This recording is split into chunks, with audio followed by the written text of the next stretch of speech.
Welcome to Allie You, the business, success, and lifestyle show. I'm Allison Maslan. My friends call me Allie. I'm a serial entrepreneur. I'm a life and business mentor. Now let me ask you, what do you do when you are trying to break through to the next level of your business, but you don't see a clear path ahead of you? Well, what you do is you tune into this show, Allie You, and we are going to give you the winning strategies, the direction, the answers that you've been looking for. I'm also going to highlight some amazing entrepreneurs, talents, athletes, artists that are going to share with you their triumphs and their trials when they were willing to hang in there when the going got tough. So speaking of those extraordinary individuals, I have someone really special, a special guest with me today on the show that I'm super excited to introduce. Our guest today is Doug Larsen, and Doug is the co-owner of Barbell Shrugged, which is the #1 rated fitness podcast on iTunes. They have millions of YouTube views, millions. He is also the host of Barbell Business Podcast, a show devoted to gym owners. And he's also the creator of the YouTube fitness series Technique WOD. Doug has owned 2 CrossFit gyms in Memphis, Tennessee, and he has created a series of very successful digital products. He's an incredible entrepreneur. He has thousands of athletes and coaches and gym owners around the world that are following him, and he's got an amazing story to share. So I'm super excited to have Doug on the show. Welcome. Yeah, thank you. Good to be here. Yeah, so my goodness, your accomplishments are varied, and you are a worldwide fitness expert. You're an online guru. You've built a multi-million-dollar business. So what I think that is most brilliant is that you're doing something that you absolutely love. I am. I was really fortunate growing up to get involved in gymnastics and then competitive weightlifting, both of which are not big sports in America. Gymnastics is kind of like something that's on the fringe, especially for guys. It's not like a big high school sport. Competitive weightlifting, like in the Olympics, like you would see in the Olympics, is not a big sport, not like basketball or football or anything Right. like that. And I was lucky enough to be involved in both of those 2 sports. And then when this new kind of CrossFit movement came around, which is basically a combination of gymnastics and weightlifting, Right. I had that background. And then I had also had the background of a master's degree in exercise physiology. And so I had this kind of academic, science-based background to complement it. And so I was a natural fit to be a coach when that new CrossFit movement, kind of rose up in the last 4 or 5 or 6 years. So Right. We started a gym, and if you know anything about CrossFit, it has really nothing to do with like having a really fancy, expensive gym, which means the barrier to entry to start a gym is very, very low. You could get a warehouse, and you could have. I think we start with $17,000, which isn't that much money as far as starting a business goes. Right. And we got this warehouse that was damn near falling down. It was. This was in Memphis, it was pretty Tennessee. shitty, to be honest with you. It was in Memphis, Tennessee, and it was in a bad part of town, and it just got us off the ground. We weren't making any money. We barely had any clients, but it was something. It was something. We didn't have anything, and we just had something, and that really was the big first step. Was just being in business. That earlier time. Yeah. What was that like for you? Truth be told, I had no aspirations when the gym first started to be a business owner. My current business partner, we've been together now for 8 years or so. At the time, he came to me and said, "Hey, do you want to start a gym?" And I was in graduate school still, and I was going to move to Australia after graduate school. And I said, "I can't really commit to running a gym right now. I'm tied up doing my thesis and getting ready to graduate, and then I'm going to move across the world. That's just not something I can do at the moment." So You're welcome to go do it if you want to. I'll kind of help out, but I can't commit to being an owner because I'm about to go to Australia, which I did when it was fantastic. And then when I came back, I told him, hey, now that I'm back, I will buy in as an owner and run it with you full time. But so credit to my business partner, Mike Bledsoe. He did it totally without me at first. And so he kind of went through like the really, really hard part of really just getting off the ground. And then when I came back from Australia, he hadn't gone out of business yet, which was great. This was about a year later, but he wasn't making any money. He didn't have systems. He wasn't organized. He was doing everything himself. He was damn near burnt out at that point. Right. Gym business is kind of an early morning or late at night type thing where you have 5 a.m. clients, and then like your big rush is in the evening after people get off work. So you're up training people at 5, and then you're up till 7 or 8 or 9 o'clock at night training people in the evening. If you can get a nap during the day, that's awesome, but unlikely. Plus all the things that have to happen at the end of the day to close out the gym, so he's probably there. Yeah, and so he's training people, and then he's trying to do all the business stuff too. And needless to say, a lot of balls are being dropped, and he was ready for some help. Right. And so at that point, I came in, and lucky for the two of us, because we didn't really realize this at the time, not the way that we realize it today. We are polar opposites. The total opposite in almost every way. Like all of our personality type testing scores are the total opposite. Myers-Briggs, we're the total opposite. The Colby test, we're total opposites. We're very opposite in many ways. And so that means that we're complementary. Right. And so one of the biggest lessons that I've ever learned in business is that if you can get a complementary business partner, it makes your life so much easier. Everything I don't want to do, he loves to do, and everything he doesn't want to do, I love to do, which makes for just a beautiful relationship. Yeah, that is great advice, because I think sometimes we're looking for someone like us, right? Because you want them to match your opinion and do things the way that you do, but really you want someone to complement you. So one of you is the big picture and one of you is more of the detail. Yeah, he's more of an outside the business person. He's always looking for new opportunities to do in the future, and I'm more of an inside the business person, where I'm taking the ideas that we come up with, and I'm going to select the ones that I really think are the good ones, and I'm going to put systems in place to run them, and I'm going to help them scale, and I'm going to kind of milk them for all they're worth until we get that next big idea, and then I'll drive that home. So the way that we describe it is that he's very proactive. He's a good starter, and I'm a really good finisher. Okay. And so he always comes up with new ideas constantly, and I'm good about taking the one best idea and staying focused on that best idea and making something real out of it. Right. So, and that doesn't mean I don't have ideas, and it doesn't mean that he doesn't ever finish anything. We're kind of stereotyping here, but that's been the model so far.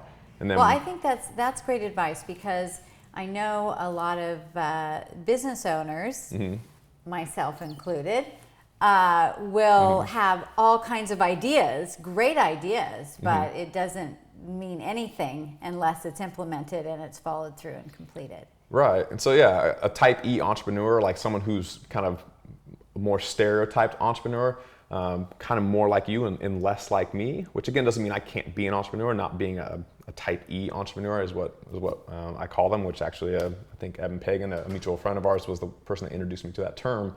A type E entrepreneur would be a person who does have lots of ideas, and they have an idea and they're so excited about it in the moment, and then tomorrow they've totally forgotten about it and it's gone, and now they have a new idea and then they're so excited about it, and then the next day it's gone and they're on to the next big thing.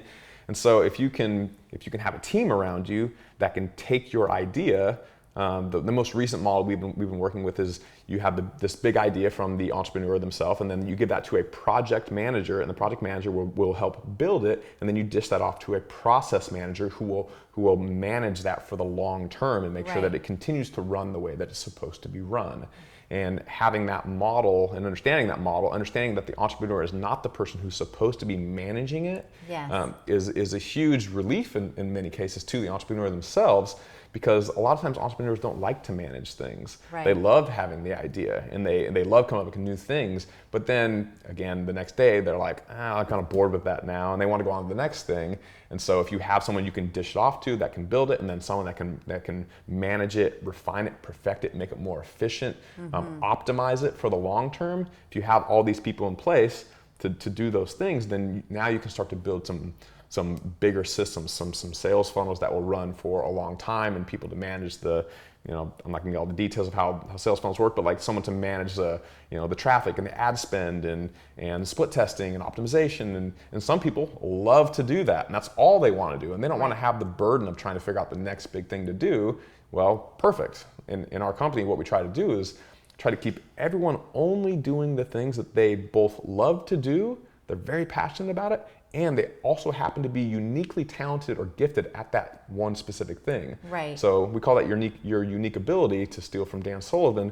You're good at it and you like doing it. And Right. if you aren't good at it and you don't like to do it, then you're almost not allowed to do it. You have to want to do both. When you're first getting started and you're all by yourself, well, you kind of got to just grind through it until you get some team members. But once you have some support, you've hired some people, that's really what I guess I shouldn't say you are shooting for. That's what I'm shooting for, and I definitely recommend it because it works very well. It creates an amazing company culture. Everyone is happy all the time, and truth be told, the work gets done faster and it gets done better because you're doing something that you enjoy and you're good at it. Yeah, right? It just makes sense. I agree 1,000%. In fact, we've moved people around in our company when I have found that where they were really gifted, that I wasn't aware of these talents, and move them into that position. I call it you're finding your shine factor. Okay. Where you shine. Yeah. Where people come to you and say, hey, Doug, you are just so good at that. You light up when you do that, and if you're in that vibration all of the time, it completely changes your life, of course, and Right. it's going to support you as a business owner when you have a happy team members and they're doing what they love. Yeah. So when you stepped into this, and this was a new experience for you, what was going on in your mind? Were you thinking, you know what, I know this is going to be successful, or were you, let's give this a try? Well, when I first started, actually here, I'll back up. So I always wanted to do the online thing. Even when I was in graduate school, I was watching digital products of people that I now know as friends, and they would have their videos that they were selling online, and I'd watch their videos and I'd think I already knew all that stuff. Like, I could totally make a video like this, because I was, again, very fortunate growing up to have this incredible background in fitness and nutrition. I had coaching my whole life basically for free, and I've been to conferences once every couple months since I was a teenager, basically. And so I was really fortunate to have a deep background in fitness. And so while I was in graduate school, I'm looking at these products. I'm thinking I could totally make those products. I'm going to try and make my own products and sell them online, right? And I tried that all by myself, not knowing anything about business, and didn't really work very well. I made a few sales, on affiliate products and things like that. And it didn't really take off though. And then my friend came to me and said, hey, I want to start this gym. And so I said, okay, eventually, and I bought it as an owner. And again, that was a very natural fit. It was like, I totally know how to do everything. Like, I can coach all the classes, and I know how to do the tactical, technical stuff, the in the business stuff, but I didn't know anything about running the business side of things. Right. So I felt very good about when someone came in, like, I could totally take that new client or customer through a great experience. And because I could take them through a great experience, and I was very confident in my ability to train them, give them results, and give them a good experience where they're very happy, I felt confident that the business could succeed. Right. And luckily at the time, we were the very first CrossFit gym in Memphis, Tennessee, so we had zero competition, which was fantastic, because if we had any competition, we probably would have gone out of business because we didn't know what we were doing. Right, and there's the business of your fitness part, we're taking care of your clients, doing cutting edge work in fitness and nutrition, and then there is the business of running the business, right, which is where most of the people that have a certain expertise, that's where they fall short. I mean, even MDs in medical school, they're not learning business, they're learning to become a great doctor. Right, exactly. So yeah, we didn't know anything about marketing and advertising and management and accounting and dealing with lawyers and contracts and negotiating, and the list goes on and on and on, all the businessy things. So That was trial by fire in a lot of ways, and because we were the very first gym in Memphis of that type, we didn't have any competition. We were very lucky. We could make a lot of mistakes and not go out of business. And then, as I said earlier, the barrier to entry is very low, which means that it just wasn't a very expensive business to run. So we didn't need a lot of capital up front either, which let us get away with a lot of mistakes as well. So, well, speaking, we'll talk about success, but I think we should talk about failure too a little bit, because success comes with those missteps. And can you tell us some of those mistakes that you made early on that were some big ahas and lessons for you? Yeah. So at the gym, when we were first getting started, I eventually came on, and me and Mike were these complementary partners, and that worked very well. When we first tried to take that next step and we hired our first person, right? I didn't think about really who are we hiring. There was a girl at the gym who now actually owns a gym herself and is a very good friend of ours, and she's fantastic. But when we first hired her, we did a very poor job of putting her in the right role. Right? We didn't understand when you hire somebody that you need to put them in the right role for them. Right? If I take a slight tangent for a second, I think it makes sense in the physical world that people are naturally built to be a certain type of athlete, right? I wouldn't hire you and say, okay, you're going to be an NFL quarterback. You're just not built to be a quarterback. You're not 6'5" and 300 pounds, right? You're just you're not that person. You don't have to be that person, right?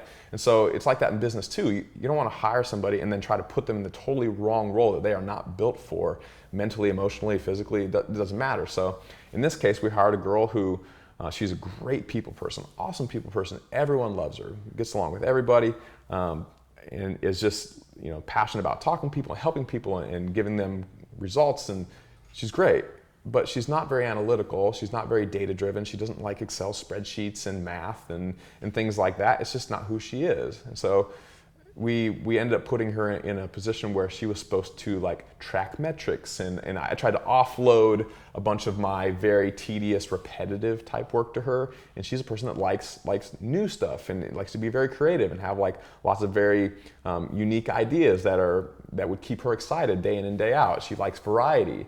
And that's not the job we gave her at all. We said, okay, you're going to email people these email templates, you're going to copy and paste them, and here's your scripts and things like that. And some people love to do that, but she didn't love to do that. I put her in the wrong role. And so for years, really this happened for years, and I didn't know. I thought I was training her poorly, or I just need to explain it to her better, or maybe I just need to tweak the system, or I kept thinking it was my fault, and it was my fault.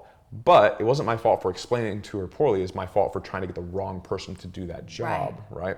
So the way we tend to think of it now is that there's two models for business. There's the McDonald's model, which is, build unbeatable systems, hire very low skilled labor that anyone could follow, teach them exactly what to do. Don't let them deviate whatsoever, and they can run the system no matter who they are, right? And then there's the Harvard model, which is the total opposite. It's just hire the best in the world and just let them do whatever the hell they want.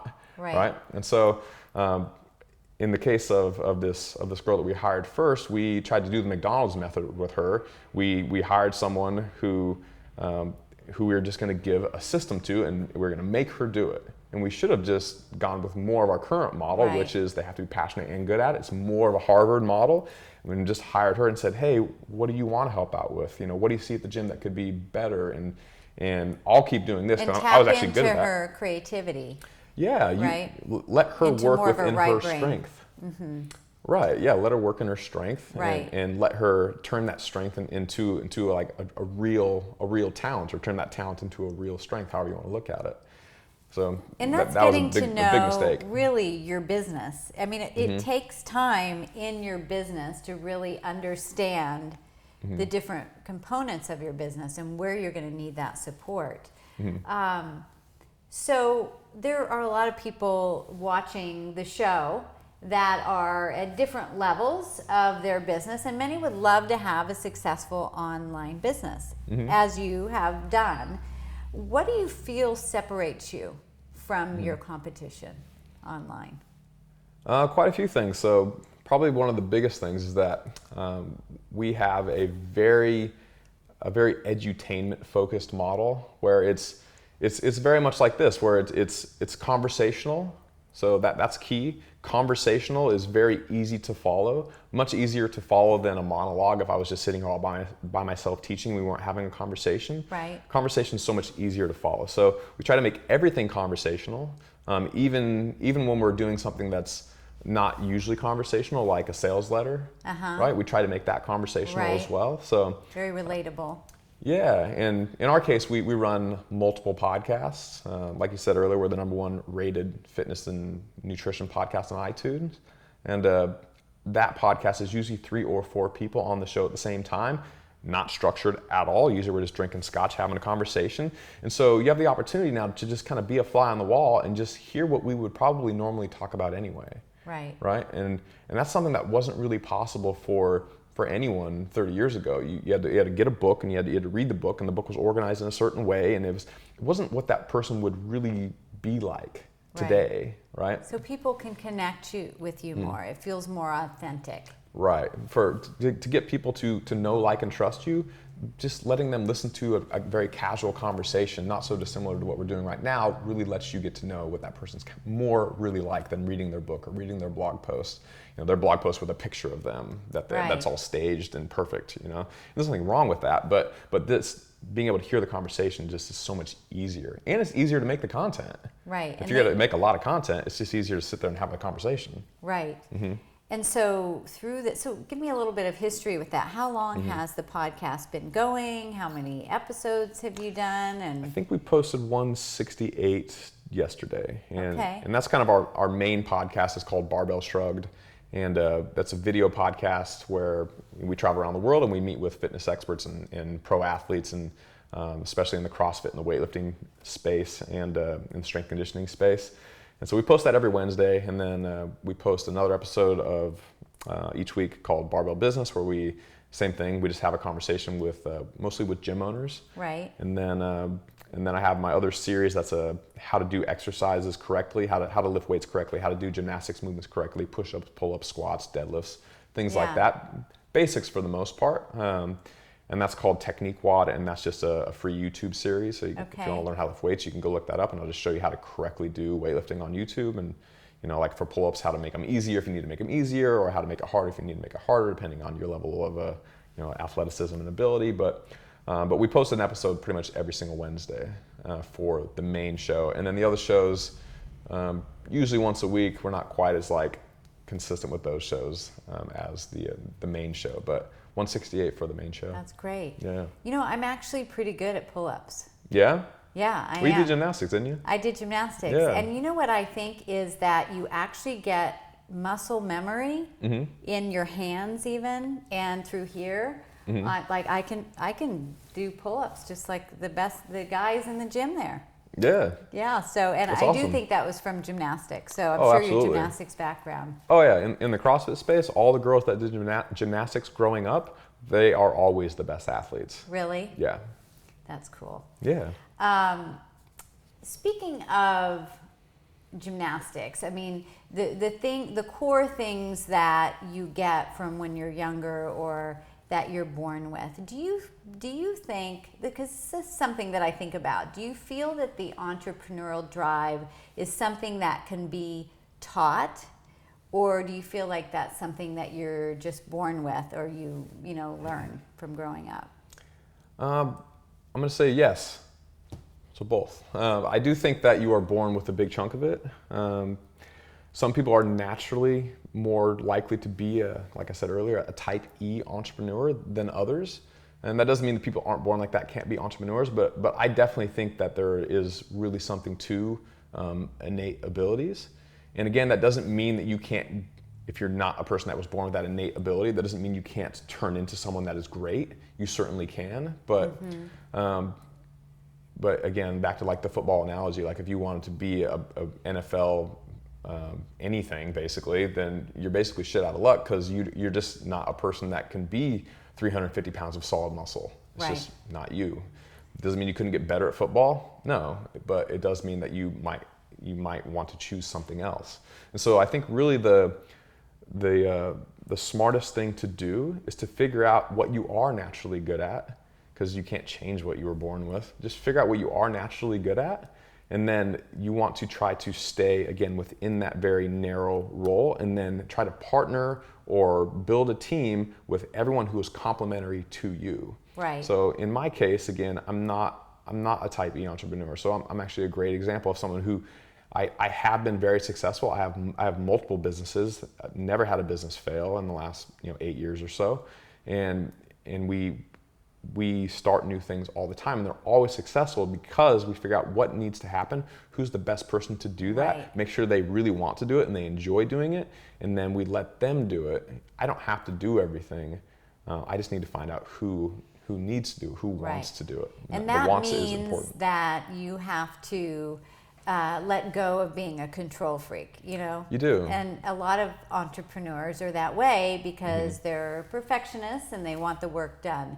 But if you're trying to micromanage everything, then it really holds back your growth. Yeah, in a lot of cases, you'll see something being done, and this happens all the time. You'll see something being done and you'll think, if I did that, I would do it better. And you would, because you're the one in charge in a lot of cases, and you might have decades more experience than some of the people that you hire in some cases. But since we're in the coaching industry, we have athletes come to us that want to get in better shape. We coach them to get better. We tend to take that same mentality with the rest of our team. I'll see something being done that I know isn't that great, and I think, okay, when I hire somebody, I'm hiring this person forever, right? It's an investment in the business. I'm not hiring this person temporarily. I'm hiring this person for the rest of our lives.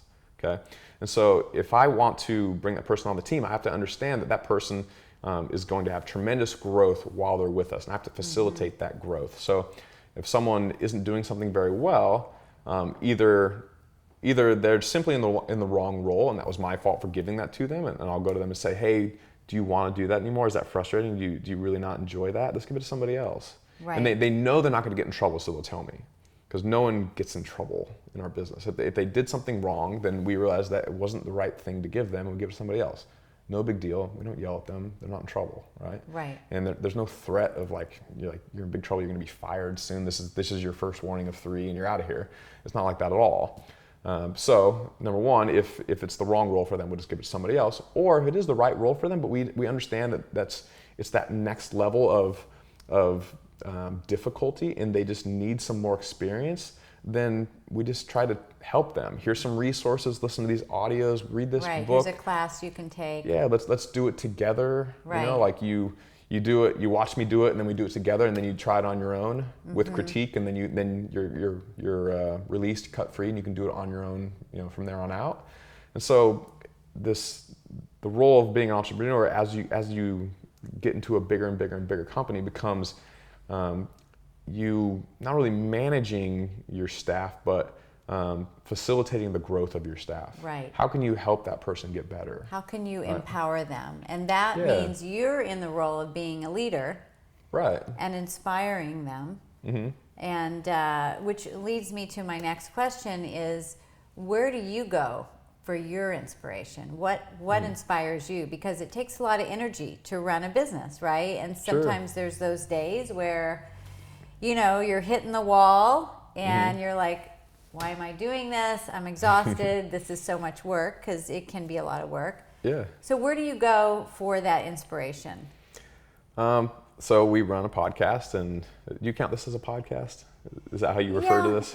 Well, it's a show. Video podcast. Okay, so video podcast, perfect. So in part, we run a video podcast because we think that's really cool, and so obviously we listen to and watch a lot of other podcasts, and we consume a lot of audio style content. I don't have my headphones in, I took them off for the video, but I typically have my iPhone hooked up to headphones that just hang out of my shirt pretty much everywhere I go all the time, and I'm always listening to something. Right. Constantly. I consume an enormous amount of content, like conferences, recordings of conferences, audiobooks, podcasts, interviews. So you're always growing, you're always wanting to, and to me that's the fun part of running a business, is that you don't want to be doing the same thing over and over, because you get bored. Yeah, we definitely get bored. we get bored a lot. Actually, getting bored is natural, but you have to fight that in a way, because it's been my experience that if you can't stay focused on one thing and really kind of drive it home, then it's hard to really make big money. But yeah, I definitely can't get bored if I'm not constantly learning specifically. Right. And growing. So my own personal evolution really comes down to always learning and getting better. And the easiest way for me to learn on a very regular, systematic basis is to have headphones with me. That way I can get in my car, on the drive over here, it was a 20-minute drive. I was listening to content the whole time. I'll be making food, listening to content the whole time. Go in the bathroom, doing my laundry or doing anything. I don't actually do my laundry. I have other people do it for me now, which actually is a very good point as well. You shouldn't be doing your own laundry. That's a waste of your time, but as a business owner. But anytime you're doing... I don't do my laundry. Yeah, so doing anything where I'm usually doing something like minorly physical, right? Like eating a meal or driving my car. I tend to be a very physical person, and when I'm moving around, I tend to be at my best. I tend to be I have my best ideas, and I tend to think the most clearly when I'm moving around. If I'm going for a jog, again, I can have my headphones in, and I can just sit there and think. If I just stop and I just sit and I just listen, or I try to lay down and listen, it's like I don't even hear what they're talking about. But when I'm moving around, I'm just at my best. So that's what works for me. And if I just try to schedule time to read a book for 30 minutes, I can do it, but it's like I have to fight to find the time to sit down and do it. And then after 20 minutes, I'm like, man, I need to go do something else because I can't just sit there. Right. But listening to audio content really, really helps. So you're in the right business, because in fitness, you're always moving, right? Yeah, so. That's very, very true. So that definitely helps. And then we met at a mutual friend's event. Again, Evan Pagan, I mentioned him earlier. We met at one of his events, and going to mastermind events like that with other people who are, they're successful, they're doing big things, they're also trying to grow, and meeting those people and being able to have conversations over the weekend with them and then reconnect with them just like we're doing right now. That really has been huge for us. So now we started running our own masterminds. The live connection, with people, because we are so digital these days, right? That's how we're connecting now. But I think that, and we're craving that connection, and that's why I run my mastermind, the Pinnacle, and it just is so powerful, the ahas that you get when you connect with one another. Yeah, so masterminds really is where everything is heading right now. People love to just sit around a table with other people who are doing big things, and they respect them already. They know they're smart, and just man, this is happening for me in my business. What would you do? And they just want someone to tell them hey, this is what I did. It happened to me. It was really similar. It's not quite the same, but I would try this. Have you tried that? Have you tried this? And they'll just toss around ideas in a very normal conversation, rather than going to a conference and just sitting in the audience and taking your notes, and there's no connection there. So I think masterminds, once you get to a certain level of competency, once you kind of have the basics handled, you just need to get in the room and just have a conversation with people. And masterminds facilitate that process and make it very, very easy. And that's the value, really being in the room with those people or working with them throughout the year. Yeah. So. Yeah, and it really has but little to do with just the 2 days that you're there. Right. You're gonna go there. You're gonna meet a bunch of people. You're gonna form real connections, real relationships, and then next time you have the mastermind, certainly you can see them and do the same thing over again. But now you can actually call that person up. You can meet for coffee. If you happen to travel to the city, you can go meet up. Now you have a real friend. You're buying friendships in a way. Right. And that's a super valuable thing in my opinion. I totally agree. Business is all about relationships with your clients, relationships out there with people that are helping you to grow the business. So as we come to the end here, a couple important things I want to touch on. One is that, some people sitting there might be, well, that's great, he jumped in and he did it, but how could I do it? What's some of the mindset that you feel that you need to have stepping into the business? What is some advice for those that are watching the show today saying, I'm really ready to do this, but they have all that mind chatter going on? Right. So here I'll talk about the online space specifically for the moment. The biggest thing with the online space is not selling something online. Anyone can open up a simple Shopify store and put some products in there, and now you just have this store in the middle of the desert that nobody knows is there. Nobody's going to come buy from you, right? So really, online comes down to creating a following, creating fans of your personal brand, yourself, your content or whatever. So if you want to get started online, the first step really is not having something to sell. It's just creating a fan base. Building a community. Yeah, building a community is another way to say that, absolutely. So yeah, you got to build a community online, and the best way to build a community is just to put out some very consistent content. So in our company, what I did was, once we had started making some shows, I very intentionally tried to take over Wednesday. We started making t-shirts that say, "Is it Wednesday yet?" and coffee mugs that say, "Is it Wednesday yet?" And we use the hashtag, "Is it Wednesday yet?" We want everyone to know that we post on Wednesday. Right. And that's not just so they know to watch the show on Wednesday, that's so we know to post the show on Wednesday. And if we don't, then we have this angry mob on our hands that's like, "Where's the show?" You know, yeah, it's Wednesday. Right. And that's happened to us before. Usually it's a YouTube upload issue. We'll try to upload to YouTube like 3 or 4 or 5 times like all night long, and it doesn't happen in social media is just like tearing us apart. They're like, "We can't wait," and then people they freak out, and it's great. But yeah, letting your audience know and putting that social pressure on yourself that, hey, every Wednesday I post blank, blog posts, audio, podcast, video, or whatever. It doesn't have to be anything that's really fancy. In fact, you're more than welcome if you want to go look at my first videos. They're still on YouTube. 4th of July 2011, I posted my very first video from all of our videos. This was about 6 months before our show started. And that was one of the Technique WOD episodes where I'm just teaching weightlifting. And I didn't have an iPhone back then. I had like one of the first Android phones that shot HD video. I don't know if it's actually HD or not, but it was good video. And I just set it down on a box, and then I ran in front of it, and I yelled at it, and then I ran back and turned it off. And then I uploaded straight from my phone. So the audio is shit, and it's not edited at all. And then the next day I did it again, the next day I did it again, and I just did that every single day. And nobody watched them, but eventually, people did start to watch them. And if you look at our YouTube stats, it looks fake. It looks like this, like nothing. And then it's like that, and now it's like straight up. And so it will take a little bit of time, but because creating that audience will, you have to gain some momentum, but you will definitely snowball if you just, push it down the hill to start with. So the biggest thing really is just be consistent. And don't stop. Right. It doesn't have to be good. That's where people stop. They don't think it's good.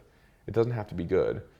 Number one, it won't be good. It's sticking with it though, because that in the early years of my businesses, sometimes you're working a lot harder. You're really burning the candle at both ends, and you're not seeing the results that you want or you need. And I think that's where a lot of people get frustrated and they quit. And so what you're saying is so true. You just have to stay with it. You just have to stay with it. And over time, obviously, there were at least a few people watching your show, right? Yeah. And then it started climbing from there. Right. So yeah, in the beginning, it won't be good, but it will get better. Like if you just get started, you eventually will make little tweaks, and then a year later, it'll look so much better. 2 years later, it'll look so much better, because you don't want it to look bad. You don't want it to look bad. You're not going to let it look bad forever, but you don't know how to make it look good yet. It's not just going to go from looking bad to looking amazing. It's going to be a journey, so to speak. So you got to just get started, or the journey never starts. So that's really exciting. So people can find you, Doug, and your business at... Yeah, you can go to our website. It's barbellshrugged.com, very similar to Atlas Shrugged, but Barbell Shrugged, so it's SHRUGGED, as opposed to just say Barbell Shrugged, where you're shrugging your shoulders.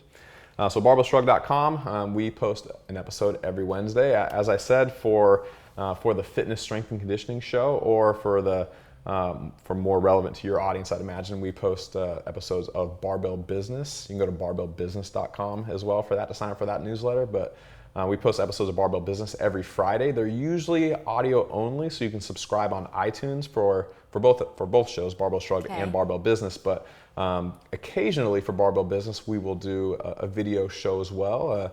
We just went up to Tim Ferriss's beach house in Malibu, and we did a video podcast out on his back deck over the water, which was super cool. So if you want to Google that, Google Tim Ferriss Barbell Business, And there's a video on YouTube of us interviewing Tim Ferriss, who obviously is incredibly intelligent, and that show was absolutely amazing. So if you want to start with one single video, definitely go listen to Tim's episode, because I'm going to watch it. Awesome content. You definitely should watch it. It's really good. Yeah. Fantastic. Yeah. Well, thank you. Yeah, thank you for having me. You gave so much great advice, lots of wisdom in there. Yeah. And I wish you the best of success, and I know it's all there. I'm excited for you. Yeah, and I'm glad you're here in San Diego. Yeah, me too. So hang on. We will be back in just a moment on Allie and You.